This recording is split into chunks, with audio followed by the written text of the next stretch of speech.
and they wanted to meet with various people and ministers, and they were going to help Bermuda diversify its economy. Right. And they asked, am I worried about Trump? I said, you must be kidding.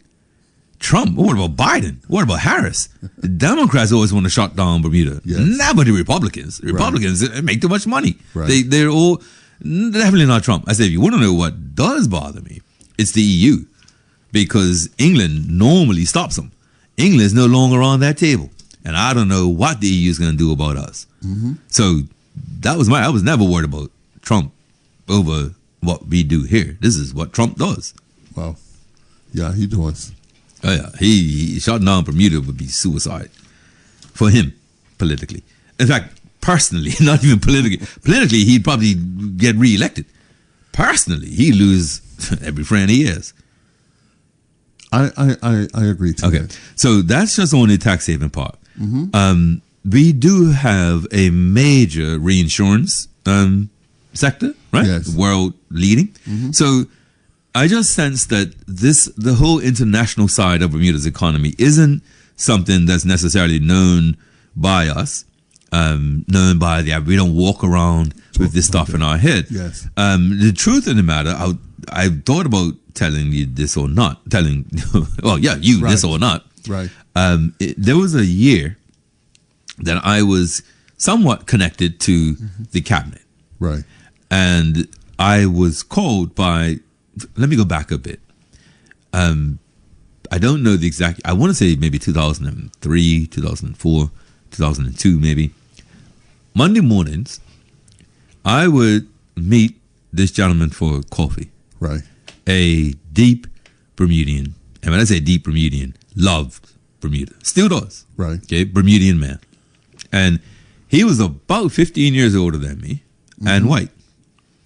And we met in his boardroom. Okay. And we had open, frank, helpful discussions about the state of our country. Okay. And every once in a while, he'd bring somebody in and we would have this conversation. Okay. Right? And this was, I'm telling you, some heavy, it was really, really good. And so there's one Monday, he brought someone in, and this is a new guy, but he was equally white, equally Bermudian, equal age as the other guy. And so we're talking about the country. We're talking, it's real talk. One thing, we're having real talk. So I say to this gentleman, I said, could I ask you a question? He says, yeah. I said, are you a father? He says, yes. And I said, let me tell you something about me. I am so bad with ages that I met somebody the other day and told him I didn't know if he was in his 20s, 30s, or 40s. Like I literally, and I'm terrible with that, right? I can't see age. Right. And he says, I said, so are you a father? He says, yes. He says, I have 2 daughters. I said, great. Now, I asked the question, and I said, I'm going to ask you a very, very specific question. Do your daughters know that you work in IB? And I said, I'm using very specific words. Right. And he says, no, I don't think so. I think they think I work in insurance, but I don't think they think, because I was very an IB. Okay. Mm-hmm. Now we're going back 20, 25 years, right? And I said, and therein lies one of the major differences between the black and white community in this country. And he says, really? And I said, yes. I said, you see, in the black community, getting a job in IB, you work in IB. Yes. You're in IB. Yes. IB has a thing. Yes. Right? You're in IB. Mm-hmm. I said, my guess is in the white community, you all go away to school and say, well, why would I work anywhere? I'm not going to make the most money. Right. And the guy says, well, yeah, of course. I mean, there was no bonus for working in IB. IB was not that great thing that in the white community. It was just where you go. If they pay the most, why would you go to Baptist Builders? Why would you go to Masters? It's true. Why would you? Right? And if you got a law degree, then a law firm. But you got me. I got you. Mm-hmm. And so that IB thing is what I think happens in one of those things with our system. Remember, the same system divides us racially also has us talk about certain things and not other things. Mm-hmm. Right? And that's over there. when I was telling you the years that I was close to the cabinet, Right. that gentleman who I met with needed to talk to some ministers. He said, Corey, listen, the country, it survived all these years because of these backdoor conversations, right? This person talks to that person. Can you set that up for me? I said, of course. Right. No problem. I couldn't find one minister who was comfortable enough to even come with me to the Monday meetings. Oh, wow.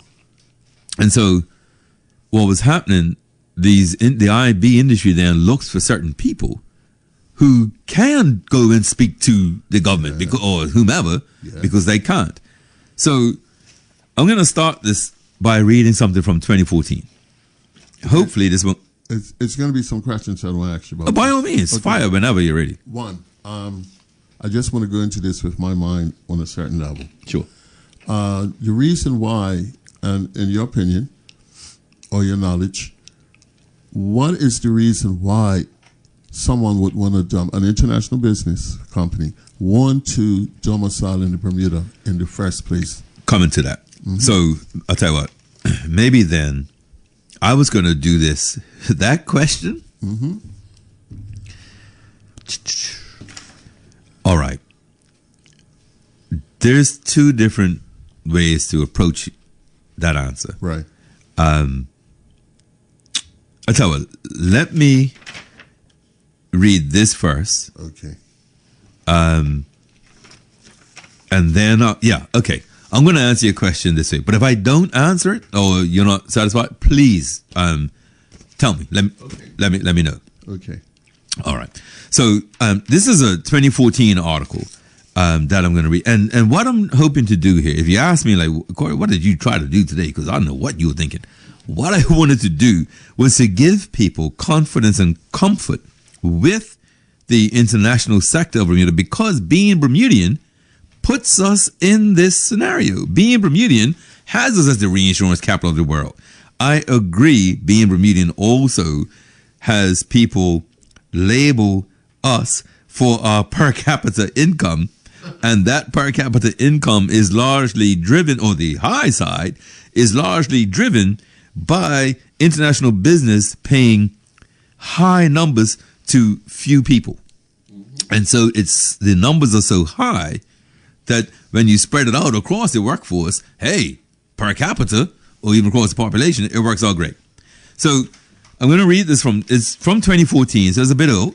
The headline is International Business, What Does It Owe Bermuda? This is written by Cyril Witter, president of Independent Management Limited. So this was the ABIC or ABIC was running a campaign. It's everybody's business, if you remember, back then. And so this was written under the umbrella of international business is everybody's business. All right. So I'm going to read. This is a bit provocative. No, I'm going to lie. Okay. You will hear from time to time the assertion that international business in Bermuda should be doing more to help us with the challenges that we face as a nation. This thinking is understandable, given many of the companies in the IB sector have massively strong balance sheets that are, frankly, necessary for them to conduct their chosen lines of business. It is my considered view that IB companies owe Bermuda and Bermudians absolutely nothing. They have already provided us with so much that to ask for more simply is not right. I will explain. What Bermuda needs from companies in the IB sector is their continued presence. This presence is providing to Bermuda and Bermudians an economic lifeline desperately needed in a time when tourism is struggling. The IB sector directly employs somewhere in the region of 4,000 people. About 60% of these employees are Bermudian. Companies providing direct support to IB employ an additional 6,000 people. These companies would either contract dramatically or fold completely without their IB sector business. Once again, roughly 60% of these employees are Bermudian. This means that approximately 6,000 Bermudians are employed by the international business sector companies or companies providing direct support to international business. It should be noted that these Bermudians are occupying jobs from entry level to president or CEO. If IB companies came to Bermuda and did nothing more than provide employment for 2,400 Bermudians in the sector and create jobs for a substantial majority of another 3,600 Bermudians working in companies that support IB, that would surely be enough. But there is more, much more. There are large numbers of clients visiting IB companies in Bermuda every year. A substantial amount of the activity in the hotels and restaurants is driven by these clients. This activity provides a significant amount of business for our taxi drivers. The taxi drivers, as well as the Bermudians working in hotels and restaurants, are being directly and positively impacted by IB sector activity. The better we are doing in the IB space, the better Bermudians working in these areas will do. We, because he's in IB, we IB must also take a closer look at the value to Bermuda and Bermudians of guest workers engaged in the sector. I have heard them called year-round tourists. There are roughly 4,000 non-Bermudians working in IB in IB sector companies or companies providing support to IB. The impact on our community of these non-Bermudian workers is profound and far-reaching. To understand how these guest workers positively impact the lives of Bermudians with no direct connection to IB, you need only consider the basic things that each of them must do in order to live here. In the first instance, each guest worker will require shelter. That means 4,000 people looking to rent apartments or homes from Bermudians. Transportation comes next. They will buy bikes and cars, which supports companies in that business and the Bermudians working for them. Of course, insurance then becomes a must. This provides tremendous support to Bermuda insurance companies and the Bermudians employed by those insurance companies. Each week, the purchase of groceries and gas is a must. The list goes on. Upon reflection, it becomes very clear that these 4,000 guest workers play a critical role in increasing economic activity, supporting Bermudian companies, and sustaining Bermudian jobs far beyond the IB sector.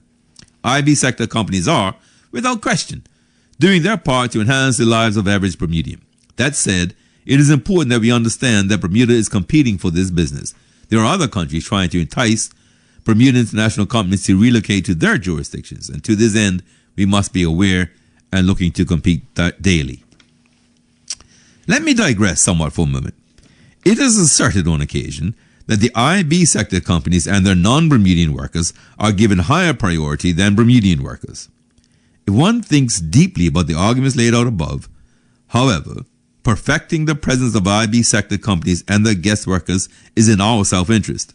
Bermuda and Bermudians have a better chance of thriving economically with them here.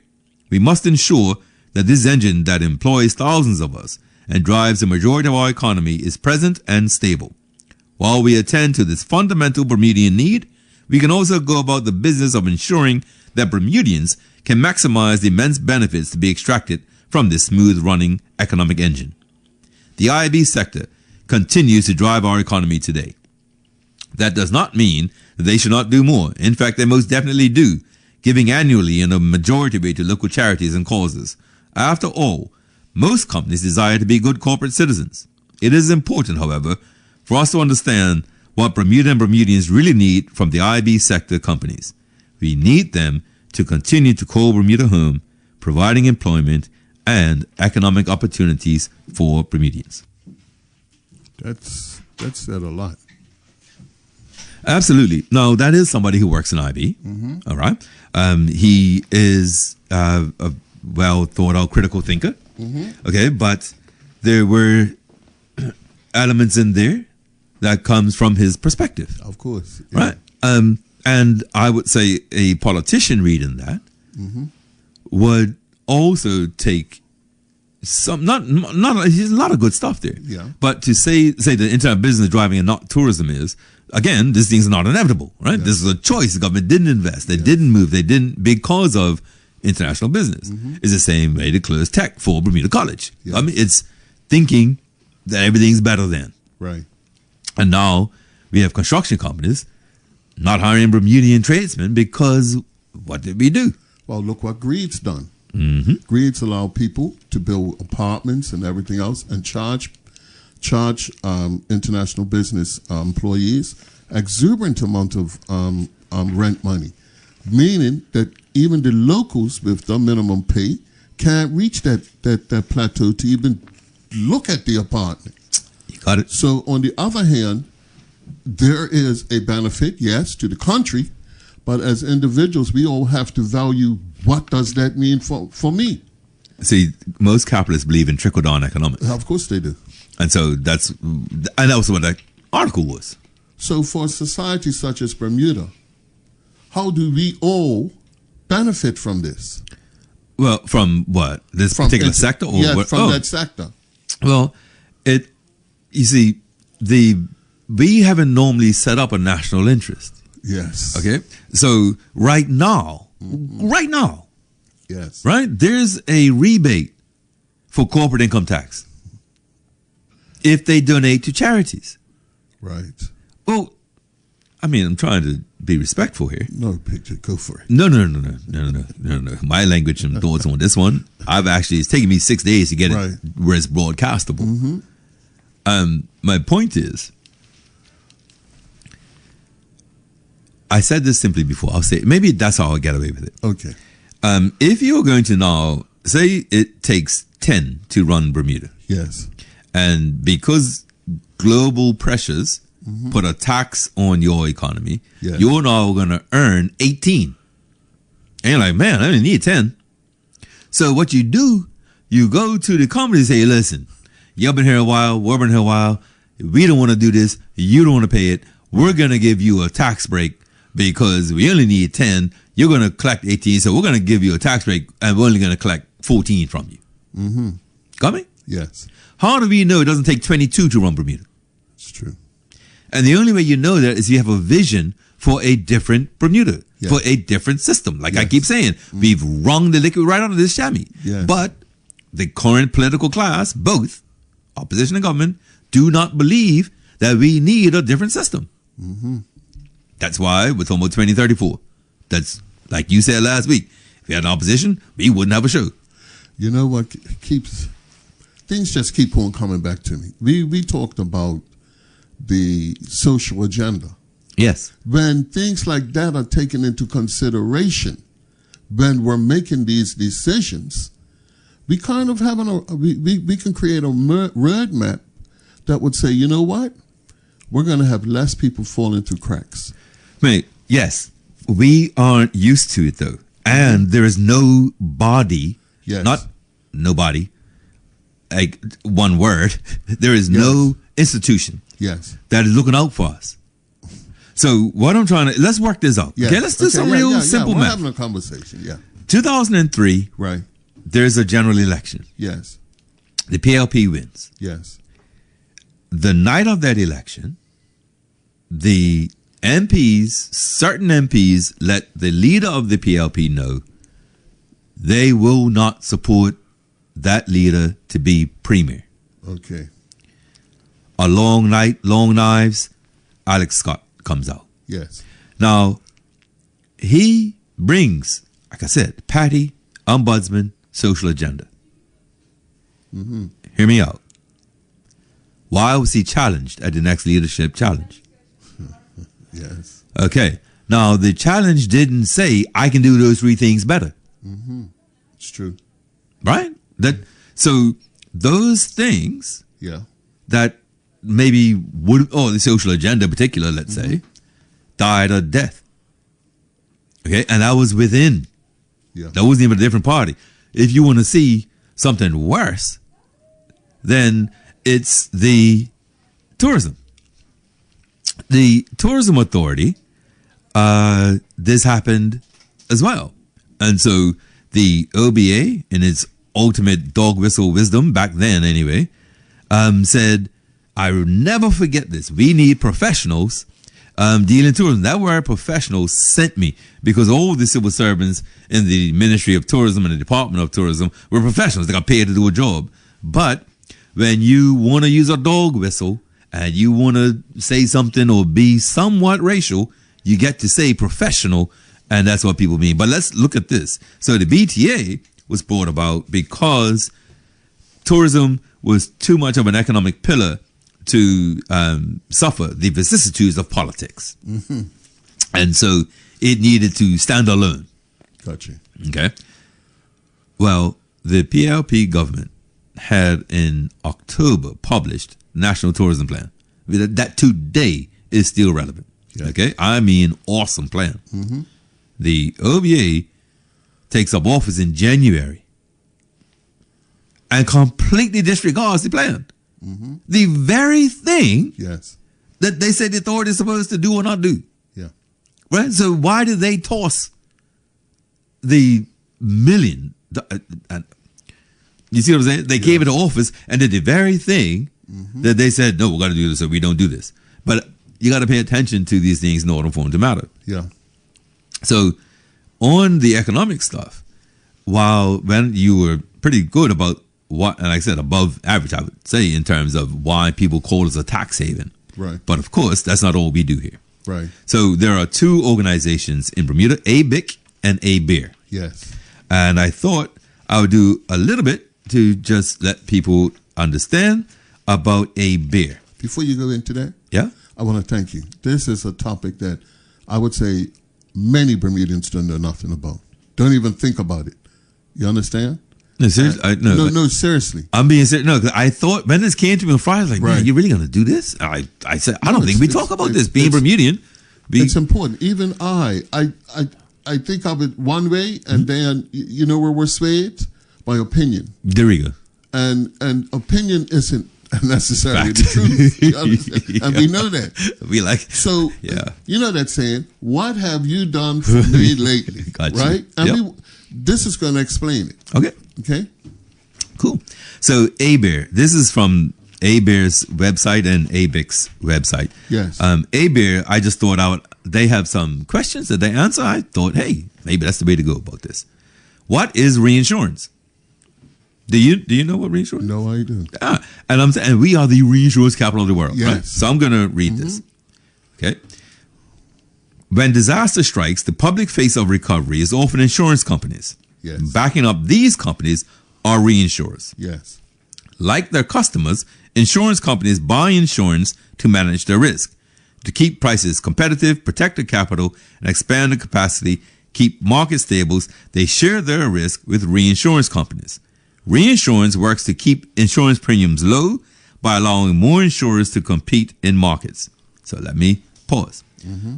So you are Willie Insurance. Okay.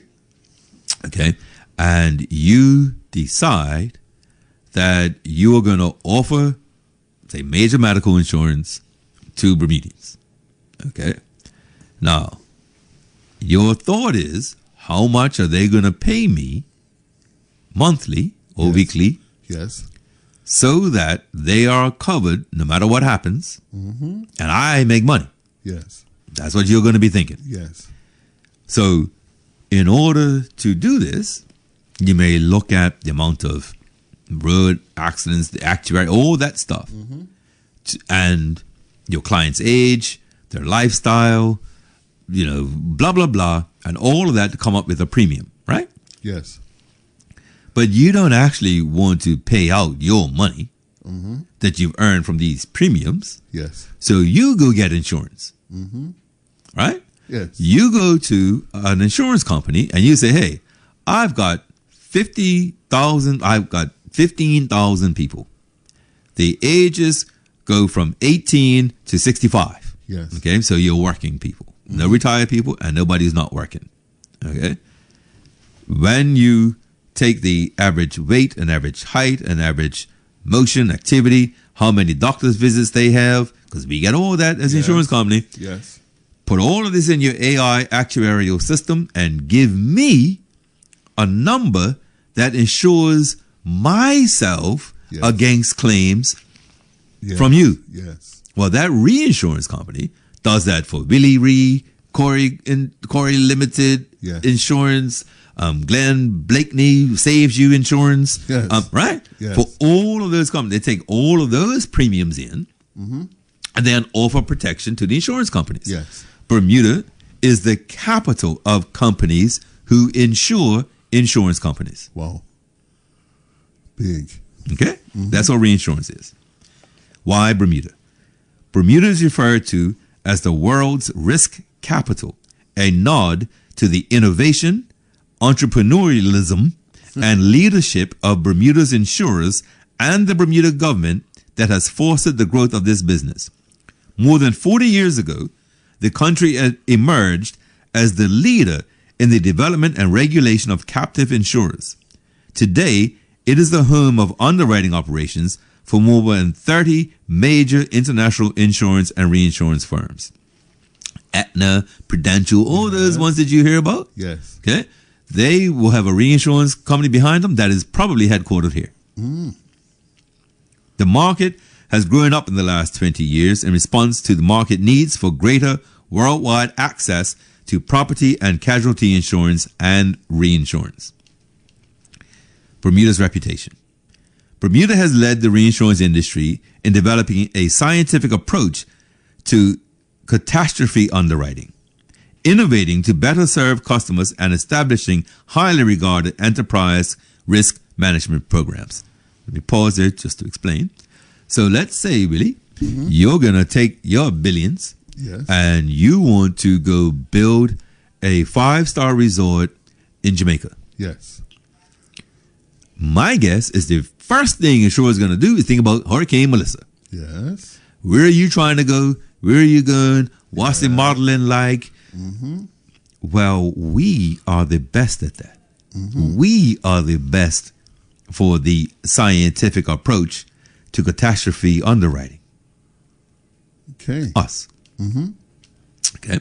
This attention to detail helps the major reinsurers retain their important credit ratings, better meeting shareholder expectations, and demonstrate resilience to global customers. The Bermuda Monetary Authority, a respected independent regulator, has tested reinsurers to determine whether they could still meet their promises in the event of large catastrophic losses. The reinsurers have passed these stringent tests. I'm going to, there's something about international tax and transparency. Bermuda has 40 bilateral tiers. Remember the tiers? Bermuda has 40 bilateral tax information exchange agreements, or tiers, with all major trading partners, including a 25-year commitment to help enforce U.S. tax collection law under the U.S. tier stemming from a 1988 agreement. Many federal and state agencies in the U.S. have hailed Bermuda's government as a cooperative partner in many areas, including financial regulation, protection of sensitive marine environments, anti-money laundering measures, and tax law enforcement. The U.S. Departments of Justice, State, and Treasury have all cited Bermuda's government as a cooperative partner, and the United States has 2 tax law enforcement treaties with Bermuda. To show what they do, they next is about tests that we passed and the OECD stuff, but let me give you this one. Global reinsurers are financially strong and have substantial capacity to support insurance companies in the wake of a disaster. The ability to pool U.S. hurricane and earthquake risks with the risk for typhoons in Japan or earthquakes in Latin America means the coverage costs less than it was without reinsurance. For example, ABER, so Associated Bermuda Reinsurers, right? ABER members and other Bermuda reinsurers provided nearly 25% of reinsurers to the Texas windstorm pool. They have paid $9.2 billion for the 2017-2019 California wildfires and were estimated to pay 30% of 2017's hurricanes Harvey, Irma, and Maria losses.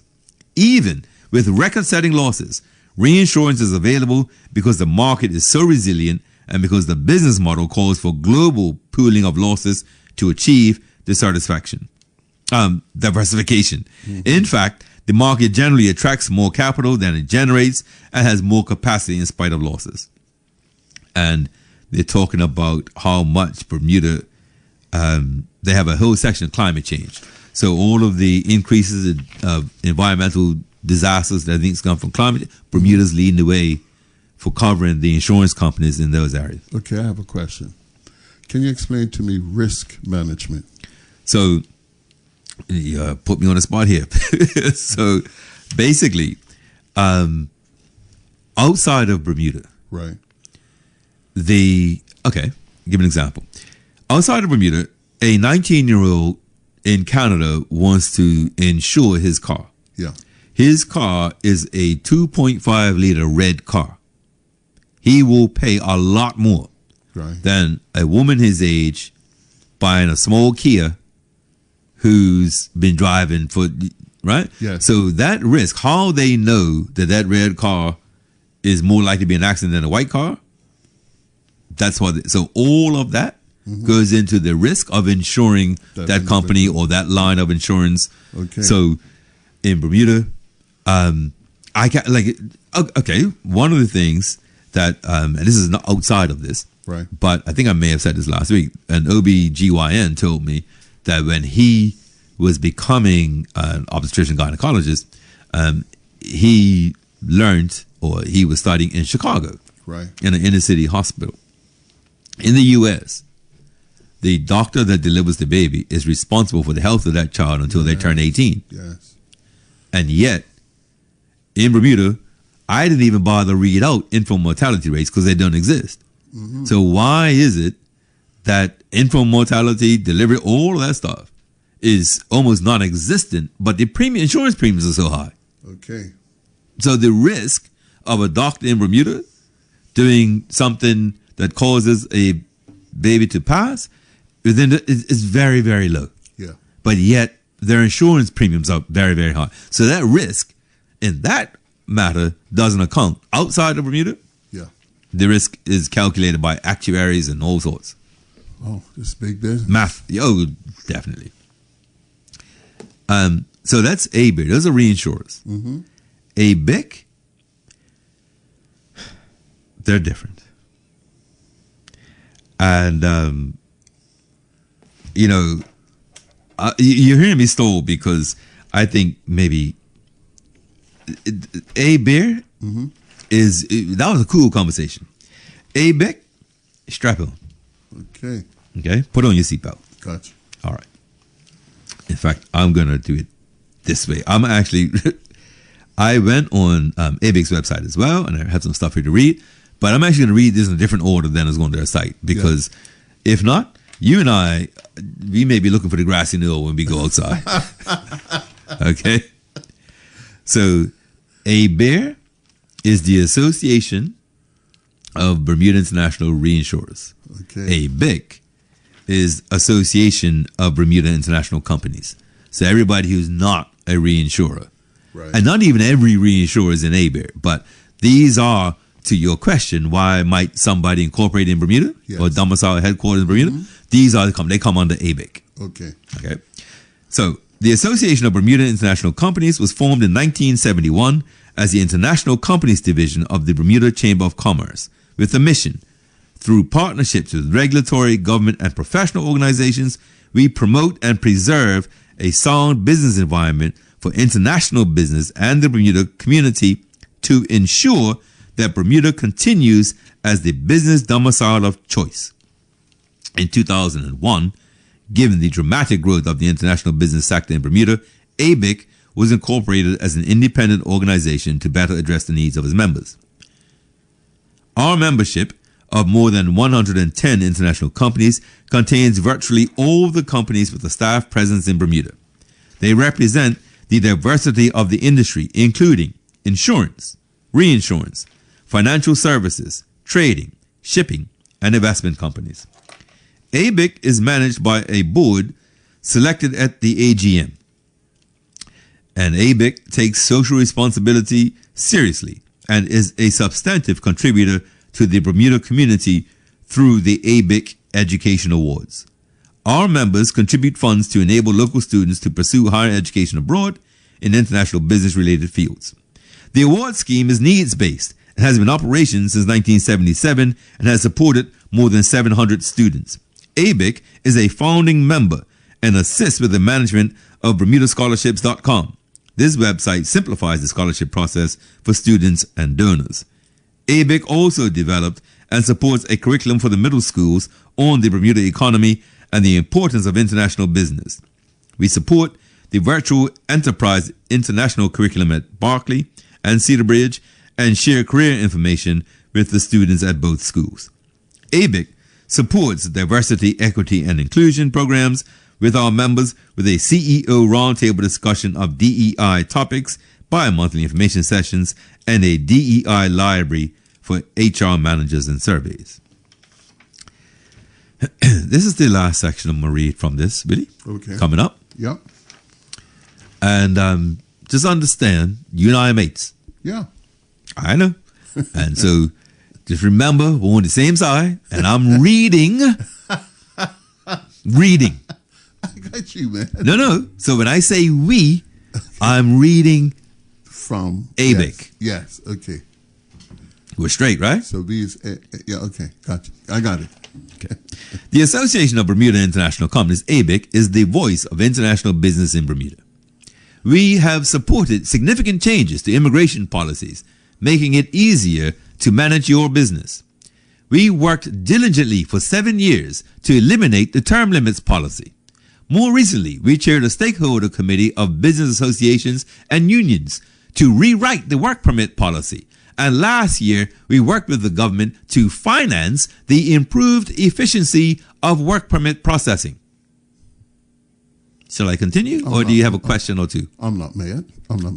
Go ahead. Okay, cool. I can handle it. Additionally, but did you see the part where I said we worked with the government to finance the improved?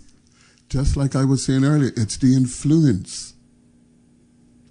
You didn't say it. Aspen said it in 2015 that black Bermudians have all political power, but expats and white Bermudians have enough commercial power to undermine that political power. Exactly. Did you hear? We worked diligently for 7 years to eliminate the term limits policy. More recently, we chaired a stakeholder committee of business associations and unions to rewrite the work permit policy. And last year, we worked with government to finance the improved efficiency of work permit processing. Additionally, we worked with the Minister of Immigration to fast-track amendments to the Incentives for Job Makers Act, ensuring that the provisions apply to the full diversity of ABIC members, companies large and small. Yes. ABIC has made some progress addressing the cost of doing business in Bermuda, limiting payroll tax increases, and in 2018, we worked with the Ministry of Finance to implement a payroll tax incentive for new jobs. Continue. Go ahead. Okay. We convened industry sectors to assist the government in the development of economic substance legislation and regulations, and we prepared Bermuda's submission for Pillar 2 global tax, and we are supporting lobbying efforts. ABIC holds regular meetings with ministers and senior civil servants in the Cabinet Office, the Ministries of Home Affairs, Finance, Business Development, Tourism, Education, and Health to ensure that Bermuda remains a business-friendly jurisdiction. ABIC sponsors the Everybody's Business and International Business Week campaigns, sharing information on the value of our sector to the Bermuda economy, and works with the opposition, union leaders, and key influencers of public opinion on the island. Hi, Billy. How's it going? You want to hear from me, don't you? Well, all I'm saying is this. Right. Okay? Nothing is inevitable. No. And the breach of trust that I keep speaking about is the assumption that politicians do the Bermudian interest, not the Bermuda Incorporated interest. And I do think they can both be done. Yes, they can. Okay? But what I'm trying to get at is much like, now you see, I'm tying it in, the BLMC contract given to somebody who sat on the BLMC. Yes. Okay? That's what's published. That's in the official Gazette. Yeah. Okay? So what I'm getting at is if that's what's published, ABIC is on their website saying, we meet with these ministers. We successfully got rid of this. Yes. We helped speed up the work permit process and paid for that to be sped up. Yes. And what has this done to Bermudian employees? 18 to 560. Yes. Okay? Like I said, what's in it for us? Well, I read you, Cyril Witter said, they don't know it's Jack. What you talking about? Mate, listen, let me be clear with you. If anybody thinks they can be a minister, okay, you're sitting there in your suit because you think that suit gives you some kind of brain power or wisdom, right? Yes.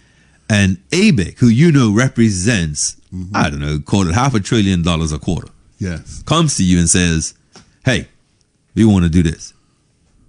Okay? What's your answer to no? How do you tell them no? Or how do you work out something that's a win-win? Because that's what it is, right? Yes. The win-win. Yes.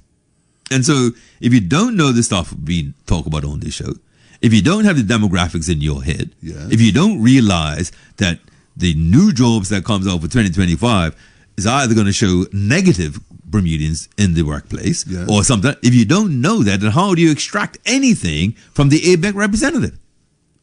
Well, you don't. Of course you don't. And so if they say, listen, man, these term limits thing, this has got to go. He said, well, hold on. My people don't want to know that people are here beyond 6 years Yeah. unless they are a key man in your company. Remember that came out? Yes. So if you were up in the C-suite, you wouldn't have this term limit thing. But if you are the senior accountant, what got Bermudians who are studying accountancy? What got Bermudians who are in England trying to get home? What got Bermudians in Manhattan trying to get a job here? So, yeah. I'm going to say this. So, our Chamber of Commerce. I'm listening. I'm sorry. I'm listening. Where do they stand? Well, they've said some comments. They've made their comments. And Exactly. whatever. And so now you're seeing. Yes. So what's happened, when I said a breach of trust by the unions, by the parties of politics, these are the bodies. I'm saying it shouldn't be us. Yeah. But who else is talking about this stuff?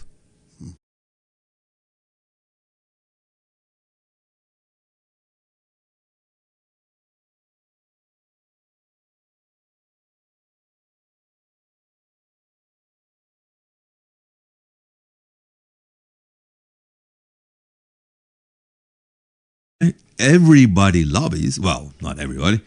We don't. And that's what I'm getting at. Yes. Right? Who is doing it for us? Caller? Hello, caller? You turn your radio down? Hang on a second. How you doing, fellas? All's well. Once again, very briefly, I just want to say thank you. You're welcome. Yeah. I think what he has said is crystal clear with regard to who is running the country and in whose best interest. Mm-hmm. That's the one. In whose interest? That's the one. Yeah, and I think that we have elected people to look out for our best interest, and obviously that's not being done. I just really want to thank you for the clarity in which you have sort of put forward what's happening in Bermuda. I want to thank you. I want to thank you. Encourage you. And what else can I say? I want to thank you. Keep on. Okay. I'm going to do that. Yes, sir. Thank you. Okay. Thank you. So really, there's actually, I take this quick call and then there's one last thing I want to do on this. Hi, caller. You with us? Good afternoon. Good afternoon. Good afternoon. Corey and Lily. Yes, sir. I've been listening to your show and I can since its inception, and I think it's most informative. Thank Most you. informative. Okay. I think it goes deeper than the politics in the sense of how Bermuda has come along historically. Yes. I remember some maybe months now, I don't know, that you were saying how you had researched that income tax had been on the Yes. table way back in the 40s. 40s. 20s. Yep. Yes. 48. Absolutely.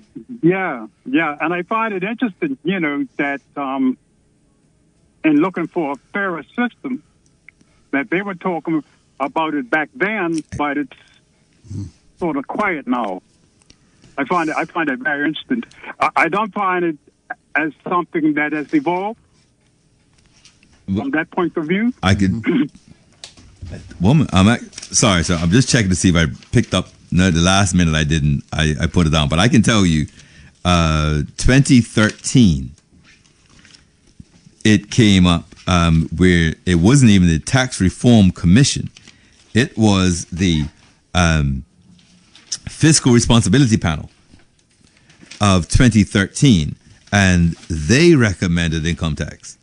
And it's been on every tax reform commission report since. So my guess is that, and so because they said, in fact, even when Jack Tucker, right, that's the embarrassing part. Henry Jack Tucker, right, when he says we're going to have an oligarchy of wealth here, like, oh, cha. That was when I said, oh, wow. Yep. You're not even doing what he suggested? Wow. Okay. Yeah, that was pretty wild. I agree. I'm saying, like, he's never come under Labour. Exactly. And we've had, we have Labour governments that have been in power for decades now. You got it. I mean, through one exit. Yep. And return, right? Yep. And of course, I'm not picking on anybody. No, but it's looking at systemic. Yeah. Yes. Yeah, exactly. But what I really find, I mean, you guys bring such information, and people, it's highly it's in a space of education that we haven't had. I haven't had, so maybe speak for myself. I haven't. Right. Mm-hmm. But let me finish with this. Right now, when you just spoke about how ABEC or ABER lobbyists our government around. I think the issue was some immigration and all that. Yep, work permits and all that. Yep. I said, that sounds like the U.S. Congress. Oh, mercy. They're Americans. That's exactly, yes. But they are Americans. And your point, absolutely. Your point in saying about who's lobbying for Bermudians is the same thing as in the U.S. Who's lobbying for the poor. For the poor, yeah, absolutely. Right? Spot on. It doesn't exist, and that's why they have to come out in the streets and do other things to protest. Yeah, spot on. They don't have the clout on Capitol Hill, right? Yep. Mm-hmm. Right? Yep. Yeah, absolutely right. So what I'm saying now is, listening to you, I'm saying, heard it now. I didn't know we had lobbying like that. Right. Some people are going to say it's not lobbying. Well, what is it? They go meet with people to ask them for what they want. I think that's what it's called. Well, are you familiar with Canal West? Yes. Right. Well, Canal West. Oh, no. Canal West. He defines lobbying as legal bribery. Yeah, exactly. Precisely what it is. Exactly. Yeah. And it's not funny, but I'm not surprised. But yes, I take your point. Absolutely. I'm not surprised with it, right? Yep. And I'm saying, I'm listening to you guys read out this stuff, and I'm saying, this sounds like Capitol Hill. My goodness. Exactly. And we're supposed to have different parliamentary, or they have a supposedly a different system. The U.S. system is different from the British system, which we're under. Yep. Right? Yep. I'm with you. And I'm saying, like, it sounds like sounds like some parallel stuff. Yes, it is. Oh, yeah, I agree. But I again, I want to thank you guys for bringing this stuff up, because ignorance can only remain in the dark when there's no light. Yeah, boy. Right? Yes, sir. And you guys are bringing light now. You're bringing light where I trusted our politicians to do it. Mm-hmm. And let me just say this, sir. When you spoke about the OBA had architected a tourism. Yes. Right? Authority, yep. And when the PLP got into power, they poo-pooed it, right? Yep. Mm-hmm. Now, recently, I think it was Douglas Decuto, when the leadership of the OBA changed, and changed by well, from what I've read, changed by the AMPs and not necessarily not the members. Yes, you got it. Right? Yeah. So Decuto saying no. Now check this. Decuto saying no. Okay, well, we don't rule for. Why not? The OBA is not there for the party. It's there for the country. Hello. You had a good weekend, haven't you? And look, I gotta go. I'm All right. to you guys for a while while I'm supposed to be shopping, right? All right, my brother. Well, you have you take care. I finish it up 4 o'clock. Yeah. Okay, then. Okay. Hey, Yes, but sir. keep it going because we pay people not to be ignorant. Yes, sir. Oh. Okay. I like that. I like that. Yeah. All right. All right. Take care. Have a good day. Okay, Yeah, you too. Thanks. So really, let me just tell you something. I have a service, right? An email thing that Yes. I've had it for 20. I'm not sure how long. Yeah. Right? Definitely, let me 20. Oh, way more than 20 years. And every time somebody talks about Bermuda in House of Commons, I get a transcript, a Hansard transcript, right? Okay. The exact words. So Right. I came across this, and this was done last January Okay. in 2025. This is in the House of in the House of Lords, okay, and in the House of Lords, this man named Lord Sicker, Sikka, brought a motion, and the motion was that this House takes note of the tax implications of corporations shifting profits to low and no tax jurisdictions. Okay, so tax implications for the UK Yes. of companies doing something that they call profit shifting. Right. Okay, now if anybody who's listening is more visual than being able to hear, I am. You may want to, if you want to follow this along. I would say. Sorry, one moment. You just want to be able to write down A, B, C, D, and E. I'm going to come back to that in a minute. Okay. And then, I think the other one we can draw when that time comes. So Lord Sicker is talking about, Lord Sicker is speaking about, it's not funny. Okay. But really, I need you to grasp where we are here. Okay. Okay. Earlier, we began this with tax haven, right? And legality, Yeah. tax avoidance Yes. is okay. Tax evasion is not. Right. So you come back and you hide your jewelry in your socks and you put that in your dirty clothes in your suitcase. Yes. You're avoiding paying duty on that. Now, you happen to be out there, buy a pair of sneakers because your sneakers got busted up and you wear them for that whole trip. And you happen to wear them on the plane and come in. Yes. And you don't declare those. You kind of evaded. That first one you definitely evaded. This one you might have avoided because you forgot, right? You had them, you been wearing them so long, 5 days for that you kind of forgot. Yeah. Well, my man isn't dealing with any of that, Lord Sicker. So I'm going to read you, and I'm going to have to take some time to break. Stop me at any. Stop me now if you need to. Oh, no, go ahead. Okay. So he brings up the case of BHS. Okay. Now, I don't know if you've been to England, but my guess is BHS is not one of the shops you would go to. Okay. Okay. BHS doesn't sell many products for you. They're, I believe, a retailer on the high street that deals with cosmetics and other. No. Yeah. No. No? Must say your mascara's beginning to run. It's a little warm in here. I don't have no mascara. What are you All right. talking about? Okay. So Lord Sicker is going to give examples, and he's got 3 here that I'm going to share with us, and this is the first one. Okay. Consider the case of BHS. It's the name of the company, okay, which collapsed in 2016. And believe it or not, he served on the Works and Pensions Committee looking into BHS. So this company caught the attention of the House of Lords and Commons, okay? Okay. But listen to this story. Lady Green, the spouse of the CEO, held 98% of its shares. You got me? Got you. So the wife of the CEO has 98% of the shares of BHS. Okay. In BHS, in 2001, BHS sold some of its properties for $106 million to Carmen Properties Limited, a company based in Jersey and under the sole control of Lady Green.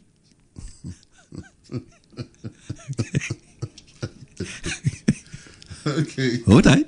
All right. The properties were then immediately leased back to BHS in England. You know what that meant? Yes. They had to pay rent. And so between 2002 and 2015, BHS paid £153 million in rent to the company in Jersey. Okay? So the woman Lady Green, 98%. okay, takes the company, Yes.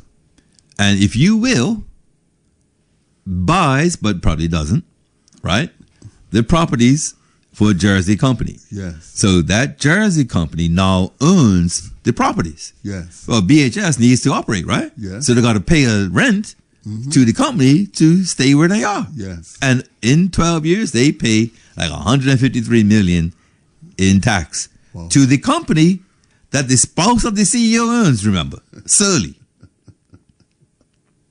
But wait, because you don't understand what's happened here. Go ahead. Rent, commercial rent, Yeah. is tax deductible in London. Yes. No?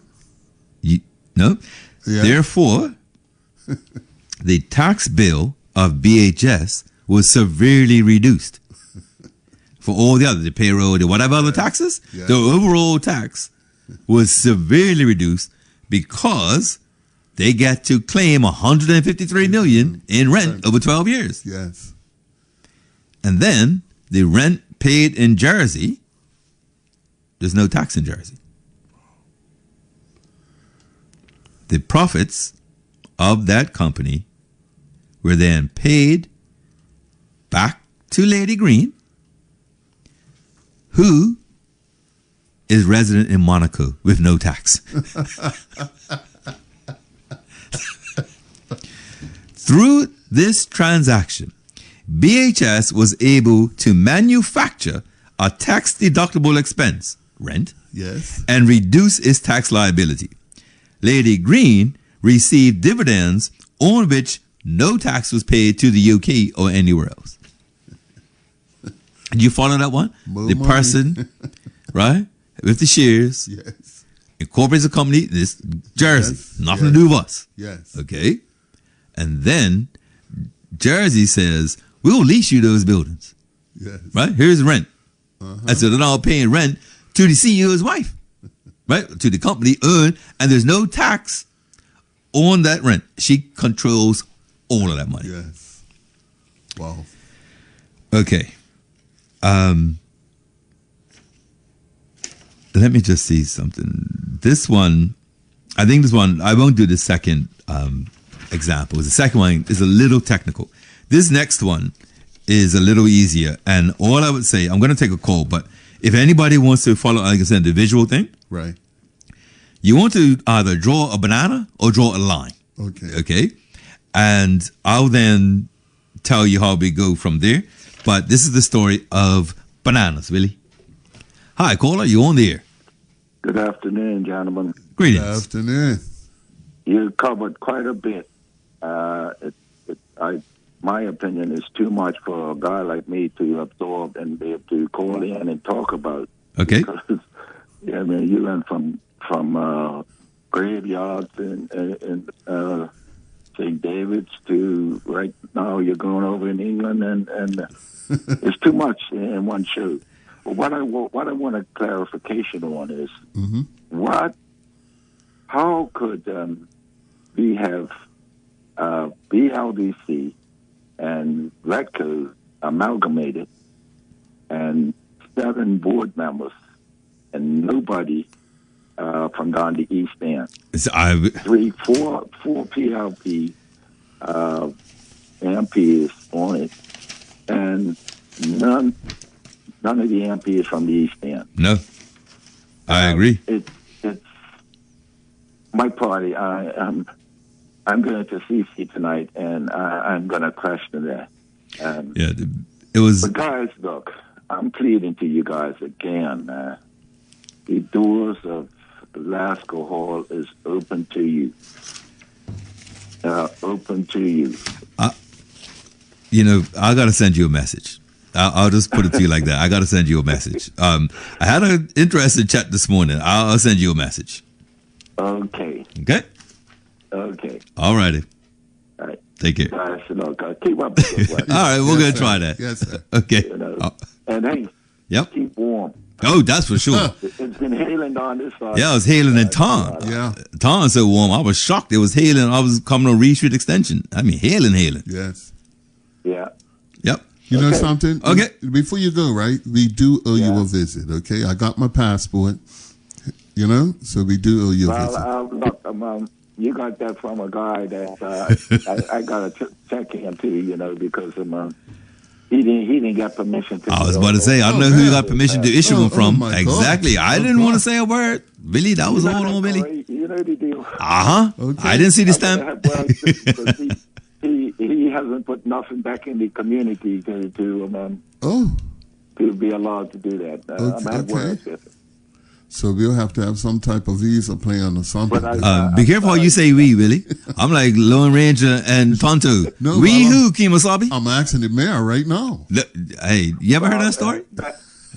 Batman and Robin. There we go. I appreciate it. They're coming up the country today. Okay. So we put in that little thing. I mentioned that, if Gotcha. we put on the floor or Okay. Yes. Why are we overlooked every time something's happening there? I agree. So it's Okay. some people from the east for sure. Everybody from down here is the part of making the decision. Yes, I agree. sir. Okay. Cool. Okay? All right. Thank Take you. care.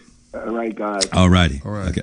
So, Billy, this is a story or an example about a banana. Right. Okay. And I just want to, I agree with the caller. We'll go back because I'm looking at my notes and I wrote down a lot. So, Wednesday, we'll break it up definitely and have to, go a little deeper, less technical. But I want to just put this out there a bit in order to find a way to just give an example kind of how these things can go. And the Lord Sicker, his own one doing this. I mean, Right. and so I'm just going to read this first part. And then after that, I think I might have to break it up a bit. Okay. Okay. So he says, I will illustrate this. He's talking about now the profit shifting and tax abuse depending on the liability. I will illustrate this with an example relating to bananas. I am sure that all noble lords have had bananas and have wondered where exactly most of the UK's bananas come from. So one more thing, people. Just say if you want, I'll draw a line or I'm about to give you some numbers. So you can either write a long line horizontal and we're going to break it up, or we're just going to write numbers top to bottom. Okay. So I'm sure that all noble lords have had bananas and have wondered where exactly most of the UK's bananas come from. The UK's bananas come from an island that does not grow any bananas and which no banana-laden ship has ever visited. That is Jersey. Not new, right? Yeah. Okay. Companies such as Chiquita, Dole, Fresh Del Monte, and Geest control banana production in West Africa and Latin America, but all the paperwork is routed through Jersey. So, here we go, everybody. This is now where I was telling you get a pen or something. Here we go. For bananas selling for £1 in a UK supermarket, so I'm now going to show you how this goes. So if you're writing this down, you want to put 100 at the top, 100 cents. That's pence, right? That'll make it easier. Yes. Okay. For banana selling for £1 in a UK supermarket, 13 pence goes to the growing company, of which 10.5 pence is the cost of production, 1.5 is for labor, and 1 pence is profit. Okay? So remember, this bananas cost you £1. Yes. And 13p of that pound goes back to the company that grew the banana. Yes. 13p out of the pound. After that, the games begin. This is the Lord talking, Lord Yes. Sicker. 8p goes to a purchasing network located in the Caymans within the same group of companies. Yes. So Cayman will have a company incorporated, let's use Chiquita, okay? So Cayman will have a company called Chiquita Global Network. And they are merely the ones who have the contracts to get the bananas from wherever they're grown to where they're going to be sold. Yes. That contact. 8P goes to a Luxembourg subsidiary for providing financial services, including interest payments on intragroup loans. So the parent company loans the marketing company $500,000 and they put interest on it. Well, the Luxembourg company manages that and they have to be paid. That's 8P. Yes. 4P goes to Ireland for the use of a brand name. So Chiquita Ireland holds the intellectual property for Chiquita. So you want to put that sticker on that banana? Yes. You got to pay the licensing For that. right to Ireland. 4P goes to the Isle of Man for providing insurance.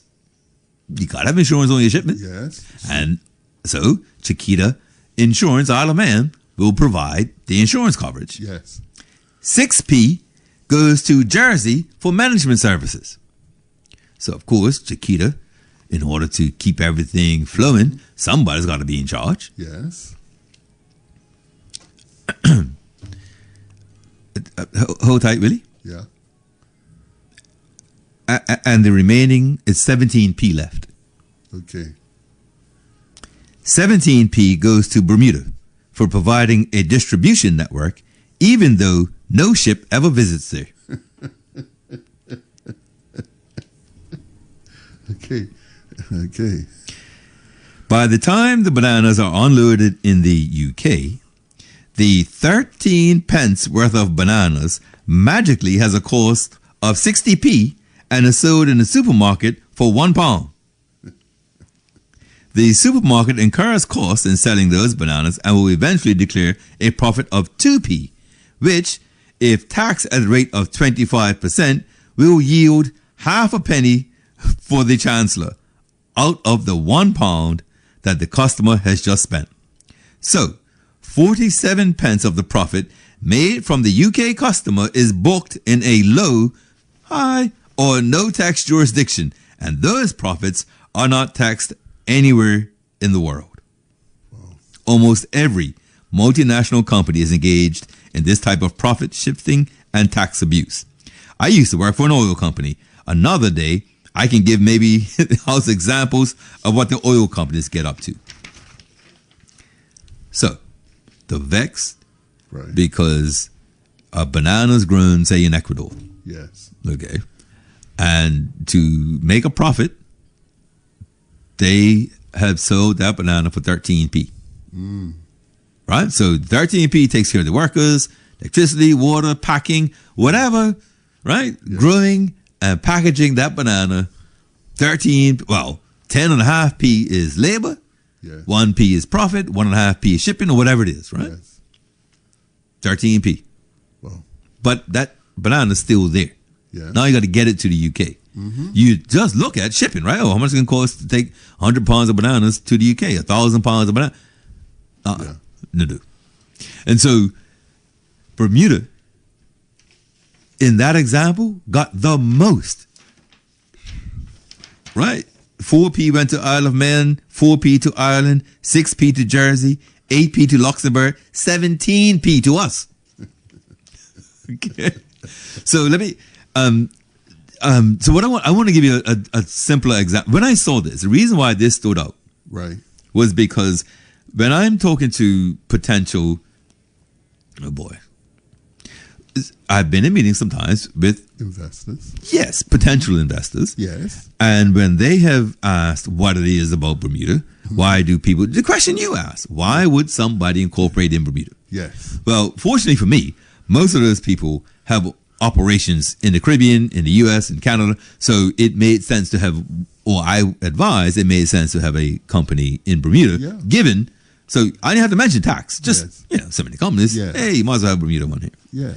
But really, let me give you a different example. let's say this is completely like, hypothetical. okay, Yes. Mhm. we're going to use Google. Okay. Just completely, this isn't true. Okay. All right. So Google.com, as you know, is like an American company, right? Yes. Okay. And they are like the search engine, right? They're even a verb, right? Yes. I'm going to Google that thing. Yes. All right. So Google US, say, employs X amount of people, makes X amount of money, and they pay tax on that. Mm-hmm. Okay? Now, Google works and realizes, with all we're doing here, we are able to go from Google US to Google Canada, Right. and use Google US. Yes. But then you realize Canada needs more specific stuff. Canada, really, you need google.ca. Yes. So you incorporate a company in Canada and you say, we're going to be Google Canada. Mm-hmm. Cool? Yes. All right. To restart and build out Google Canada would take years, millions. Mm-hmm. So what happens, Google Canada will be a subsidiary of Google US. Gotcha. And use the Google technology, the branding, the logos, Yes. the onboarding of websites, the whatever, as in Google US, but Google Canada. Yes. Okay. So as you sign up and you put websites on Google Canada and you pay Google money for search or for whatever it is, Right. they don't make a profit, Right. Google Canada, because the bill from Google US is, call it 30 billion. Yes. Because, or not 30, let's say 10 million. If you were going to start from scratch to build out of Google Canada, you never, catch up Google US. So the licensing, the trading, the research and development, all of that is a licensing fee that Google Canada will pay Google America. Okay. Except there's taxes in America. So Google might make that parent company an Irish company. Yes. Okay. So now, hold on a minute, Billy. Hi, caller, you on the air? Yeah, man, you guys are giving us a lesson, man. Jesus, man. Man, it just reminds us how the rich stay rich. Well, that's all. You got it. It's not inevitable. Man. Yeah. And the sophistication of white supremacist capitalism. Capitalism. I'm telling you, that's Yes. going to do it. Man, but I was thinking, right, with the recent tax restructure that we have in Bermuda, with that reinsurance company. Right. Yep. What position does that put us in terms of tax evasion or avoidance, Okay, I can answer that. financial secrecy, all the things that traditionally made us a tax haven? What position does that put us in? I'd appreciate you Sure. elaborating on it a little bit for us. No problem. Okay, so what happened, if you recall, in fact, this was one of the very biggest issues Bermuda faced. And it was under this current premier. Early 2000s, Yes. there was the OECD, and there were other bodies that were beginning to crack down on tax evasion, tax avoidance. Yes. And they were fairly robust. Like they, with the right combination of presidents and others in heads of state, it appeared that they were coming for real. Yeah. And so you had to be, remember, on the white list. Yes. There's a black list and a gray list. Yes. And some countries, I think BVI might be one, said you can keep your list. We make enough from the people we do take care of that we don't need to be on your list. Yes. Bermuda trades on his reputation, trades on being Yes. transparent and clean. So it went for, we're going to stay on that good list. Yes.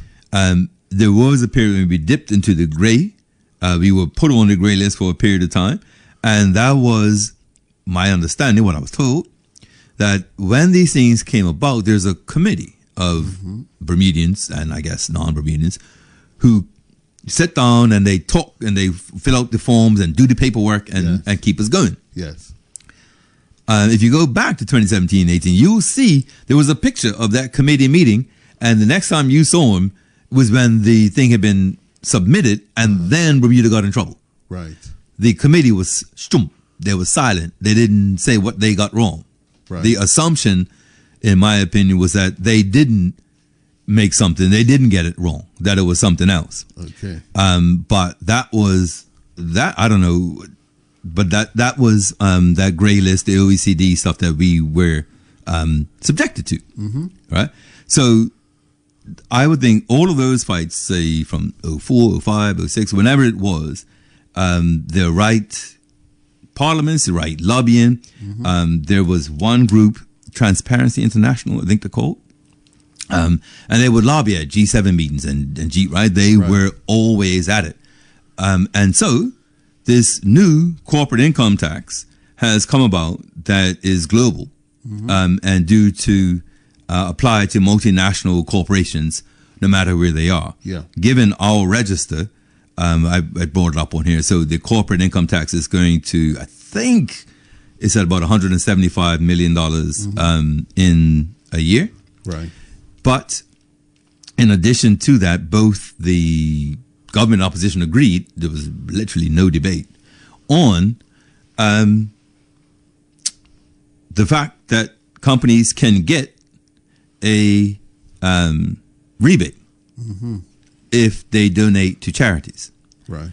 To complete the point for the caller, my understanding is that may need to change because the haves and have-not charities are going to continue to get the same, like they'll have the same network, but a network to more money, as opposed to, you know, a smaller event or a smaller charity that has a bit of a smaller reach might not get into the corporate income tax money. So we'll see. But we have a visitor. Yes, I mean, I don't know if I'm supposed to say it out loud or not. Kevin just stopped by. He just wanted to give some corrections from Get. What do you do? Anyway, let me just tell you something. We will have a meeting about this after I come off the air, Nikita. But look, everybody, I'm going to do him a favor and I'll tell you what even just happened. Okay, because I don't take that. Listen. The bananas. Yes. Okay, so you see how these things go. Yes. Okay, and so that's why the MPs, House of Lords, the parliamentarians, be concerned that a banana that, if you will, cost this, the profiteering, if you will, takes it to a level that involves low tax jurisdictions. Yes. To tell you how opposite we are here, right? And we're going to sign off after this one. But let me give you a different example to this one here. Right. And this is also something I thought I would do, and it may come up again later if I bring up 60/40. Okay? So here it is. Back when Cablevision was first here, there was a massive lawsuit because it was felt that the Bermudians were fronting for non-Bermudians. Right. That although the shareholding was 60/40, that the Bermudians were not actually in control. Right. Okay? And so that was a massive lawsuit about fronting.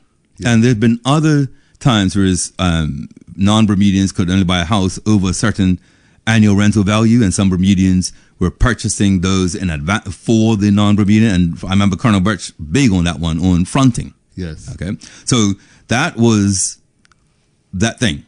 Here in Bermuda recently, and this is both good, I mean, this is a judgment that went all the way, okay, Privy Council.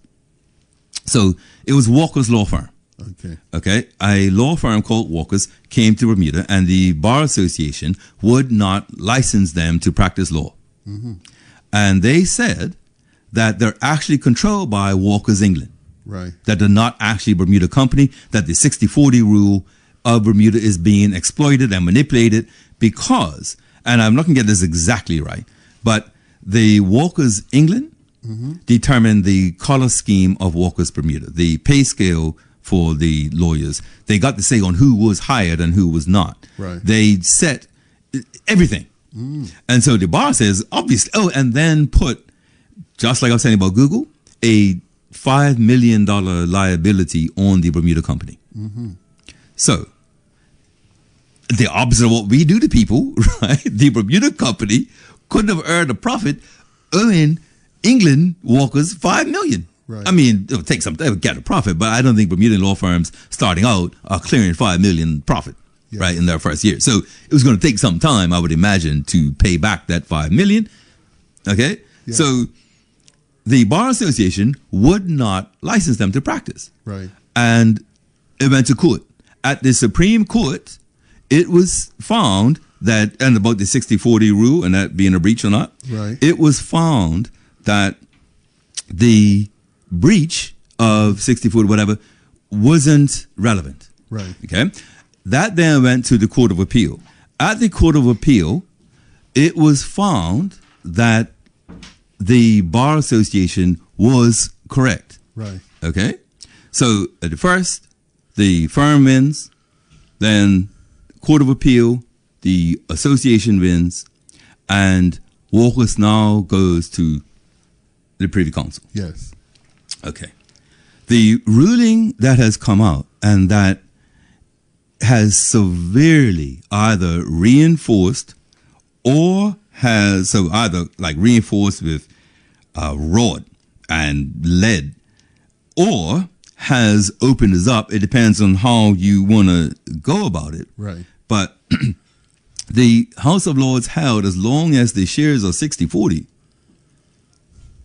nothing else matters. Okay.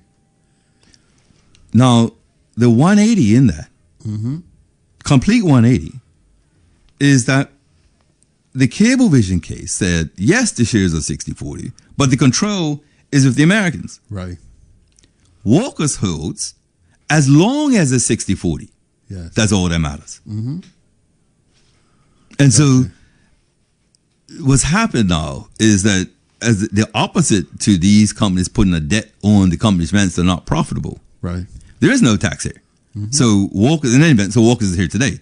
They're practicing, right? So Okay. the House of Lords sided with them. Okay.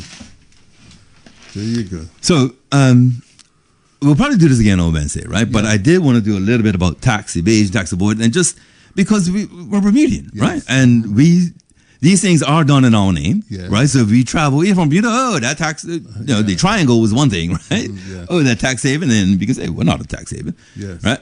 But I just don't think it's something that comes up that often in the average. And I wanted to, I know it's not, cultural or racial or or political or, right? But you know something, it's Bermudian. oh, it definitely. And anything that is Bermudian is our business. And so that's what I was saying earlier, right?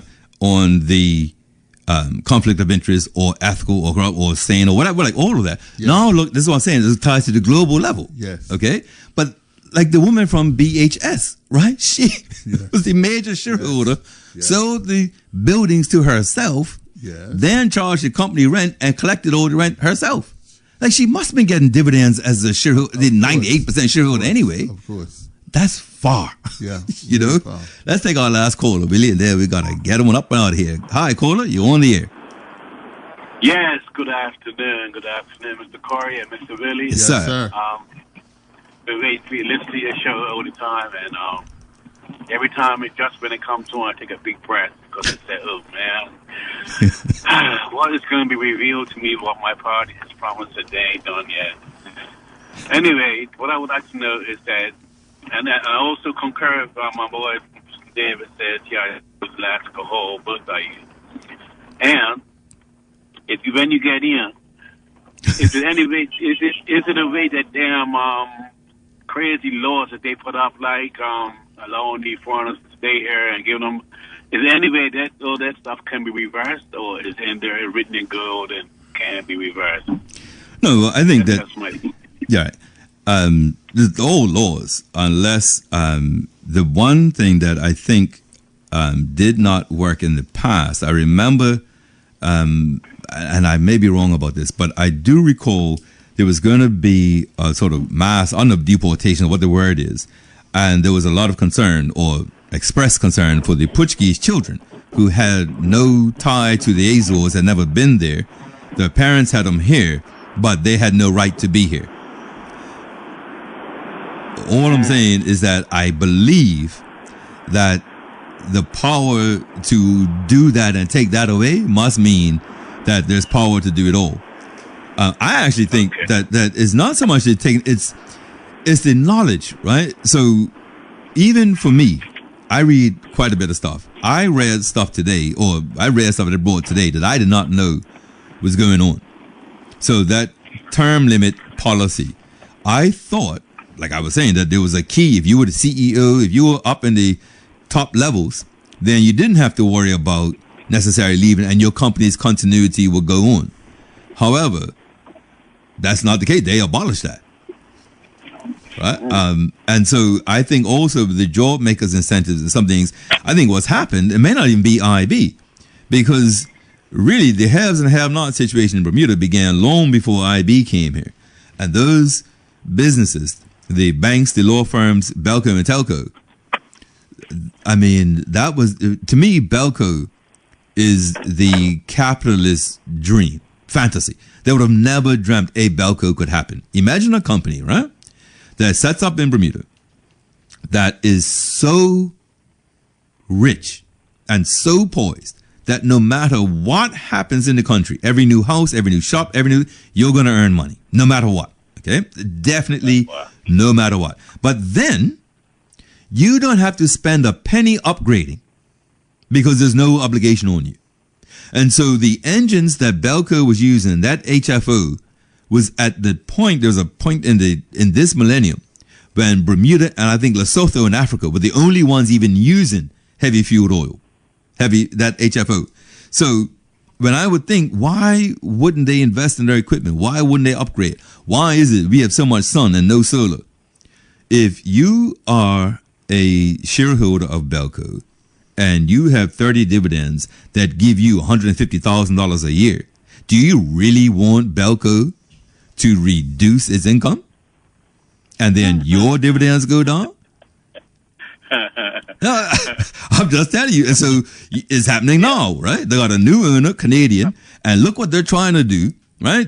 Mashing up the lives in the West for trenching and trying to change engines and all of that, because from 1902 until 2022 or whenever this sale went through, that was a cash call for the shareholders.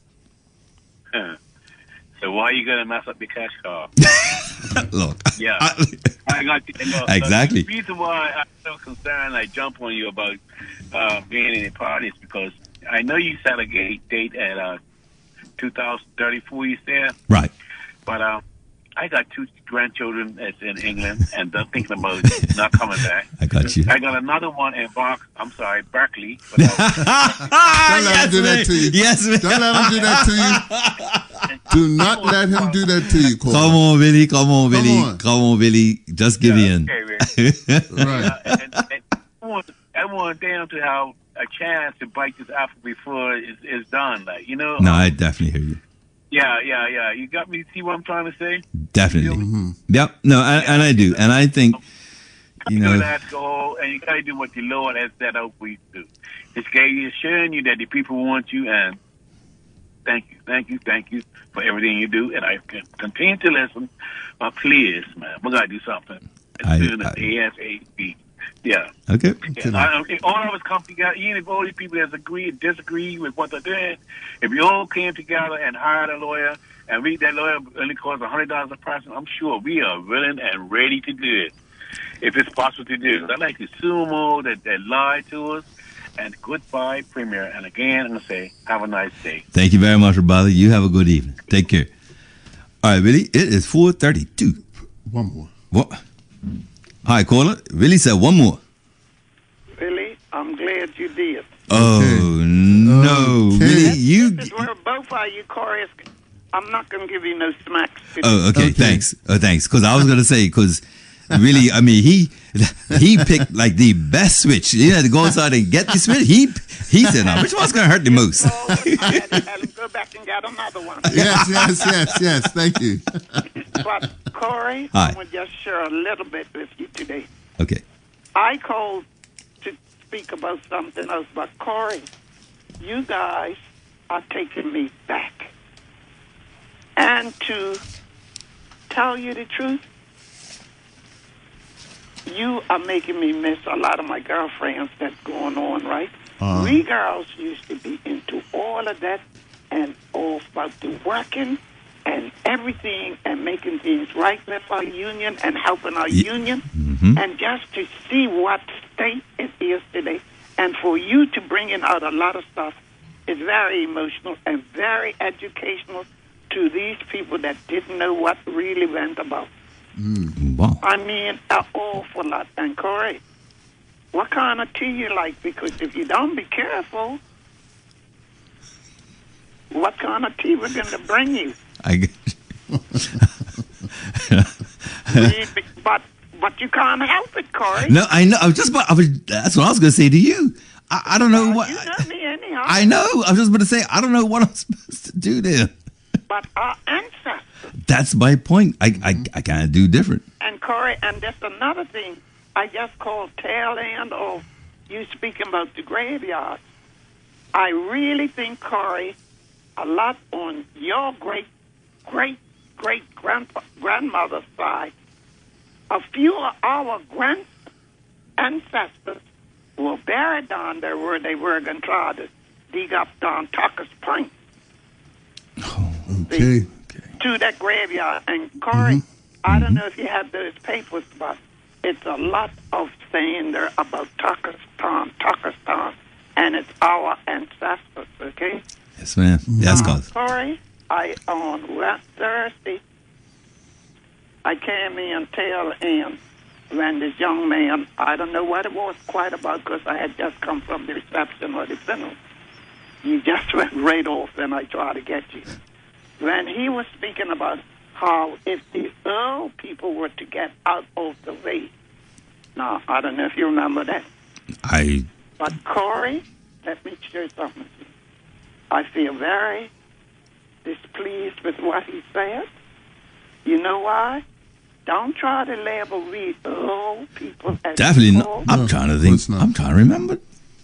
He said something to the fact if the old people was to get out of the way. But anyhow, I would like for him to understand the old people is why he has that. Exactly. Yeah. I can't believe I let somebody get away a heck of a lot. And if his young man with integrity, he should make his young old self get out there in the street and help our black young man to be decent and respectable. And I would like for him to stop laboring the old people. I don't care what it was, because we old people is where he is today. And the sacrifice. Exactly. Yeah. No, the sacrifice is. We really remember who. We really sacrifice. That's for sure. And when they start talking about you old people, I don't like that at all. Because if he was to only know what we old people done to bring us this far. For him to even be this far, whoever he is. Our grandfathers, right? After where our grandpas brought us and to where we took the baton, I would appreciate. No, absolutely. Some of them stopped going away and not coming back. I know it's hard because I have grandchildren, but they have to stand up and take back what we fought for. Exactly. They have to. Because otherwise, you're almost tourist in your own country. I was just going to say, it's life or death these days. It's that high. I want our children to get back into the work effort in proper way. For sure. The work effort, yep. I'm being truthful, is done. Yes. Because, you have cousins that have job sites, and for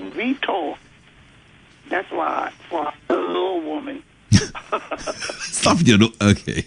All right. I get to know quite a bit even before I multitask with young and old. That's because of my volunteer. Mm-hmm. And the work ethic has to be uplifted. They've got to bring it up. Yes. Because that is why they're opening the door for more and more foreigners to come in. Yep. I'm going to be real. Do you know my son, one of them is the board reason of his son. And he got in late. Well, he went from 8th major to there.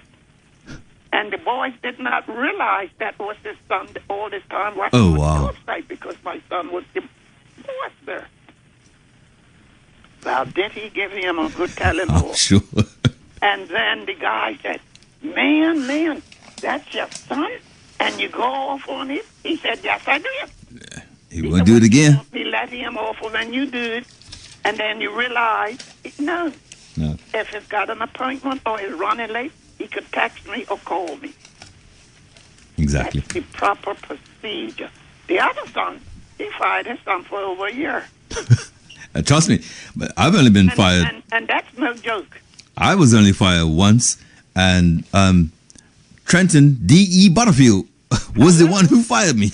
Hello. Right from home care, Shoppers Fair. In fact, you know who it was? Because it was Dean's fault. The late Dean, right? Seymour. He and I were working there, and my daddy fired me. We were playing around, but Dean said, I bet you can't do this. And Trenton fired us both. But this is what I'm saying. What today? Oh, yeah. All of us. Our work ethic, we're not perfect. You push a button, we go off. Hello. But they cannot say our work ethic is off. And Nope. I would put anything upside of that. They could never, ever. The other day, one of my eldest sons is passed. My daughter went to take something out Fairyland. She was admiring this moon gate and these beautiful cabinets. And the man said, oh, but that man is dead. Guess what? Cousin called my eldest son's man. She said, oh, Lord, sir, that's my brother. Hello. He said, and I've never seen nobody do work like this since. Proper. Exactly. Proper. Wow. That's Wow. all. But we got to get out here. I just realized the time. I know. I just saw But the time. I said, which kind of coffee you like? Yes, I got you. You know who's there. Yes, for sure. Because I can say he was there with you. Yep. Better believe Thanks it. a lot, but No, thank you. Keep educating us, Corey. I'll Keep do my educating best. us more and more. For sure. And I want to appreciate both of you. Thank you so much. Thank you so much. God bless you. Yeah. All right, Willie. It's 4:41. Oh, wow. Indeed. Mm-hmm. Shall we come back on Wednesday? Yeah, And we'll I'm going to break this down a bit more. Yeah. Now you know about us bananas cost that much, and you know Yes. when you're moving your trillions around, you know, Yes. mate, you may Yes. want to put, you know, the marketing. I know Willie company over there. I used to know Willie company over there. And Yes. move your millions around. Very interesting, though, and very informative. Yeah, a big beard. No, but for the average person, they take this for granted. And it's good that you're explaining exactly how it goes, you know? Hey, thanks for that, I man. appreciate that. Anytime. We'll be back. Well, not anytime. Wednesday will be the next Wednesday, time. yeah. Cool? Cool. All right, everybody. Thank you so much for listening. Thank you for those who called in. And we'll be back on Wednesday at 2.